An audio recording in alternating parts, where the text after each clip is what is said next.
Quickies. Today we are going to do a subscriber request. I got an email from a subscriber asking about the Choo Choo step. Well, she didn't elaborate on which one, so I have two things, actually three. One is a variation of another, plus a different thing that I'm aware of being referred to as Choo Choos. So we're going to go over first the two variations on the traveling step, and then we're going to go over Choo Choo shimmy and what makes it a Choo Choo shimmy. So the first one is, I call a Choo Choo on the up or a Choo Choo on the down. And this is a flat ball step. So if you take a look at my feet, one of my feet is going to travel on the ball of the foot, and the other one is going to just kind of creep up along next to it on the flat foot. So when I do this as a Choo Choo on the up, what I'm doing is where my foot, the one that's on the ball of the foot, is the direction of travel, and my hip is going to go up. So I would go up, up, up, up, up, like that. So if I was going to travel this way, direction of travel is to my left foot is the ball foot, my right foot is the flat foot, and so the hip up would be on this ball foot. So I'm going to go up, up, up, up, up, like that.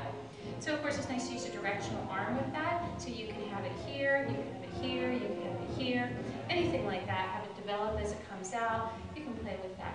So related to that is the Choo Choo on the down. So when I do Choo Choo on the down, that means I'm going to use my hip I'm going to use my hip actually going out, but the foot that is flat on the floor will be the one leading in direction of travel.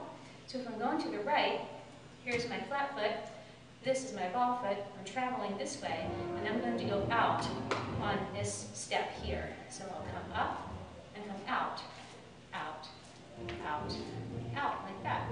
So if I'm traveling to my left foot's flat, right foot on the ball, and my hip goes out with this flat step, like this.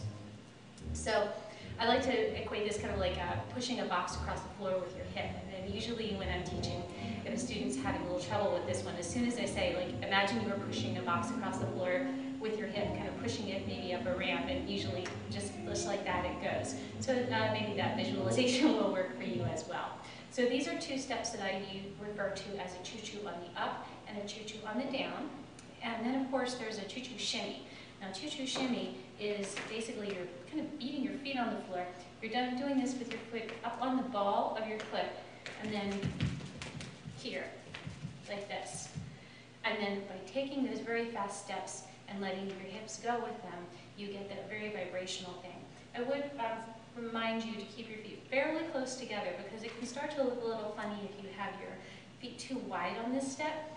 And also a lot of people say that this feels uncomfortable, it never really feels graceful. And honestly, I have to say personally I agree with that. But if you have a full skirt and your skirt is coming down to the floor and you're in a place where you can't really hear the feet on the floor so much, then it really works out. So I'll show you what I mean by this. So here, I'm going to do this sideways because I kind of like to pull it back this way a little bit. So you're going to come back like this. And from the front. So you really need to keep this upper body up here and let these hips come back a little bit. That frees them up for a little more motion. There are some people who have some really awesome, wonderfully floaty looking Choo Choo shimmies, and that way to have you look up the Ziza. I think hers are fantastic. They're the best I've ever seen. So that's what I have for you this week. And hopefully, dear subscriber who did not leave your name in an email, this answers some of your questions. Go ahead and write me again and let me know. I would identify you by name, but I don't have it. And so that's all I have for you this week. And I will see you in Los Angeles this weekend and in Canada next weekend. Have a wonderful week. Thanks. Bye.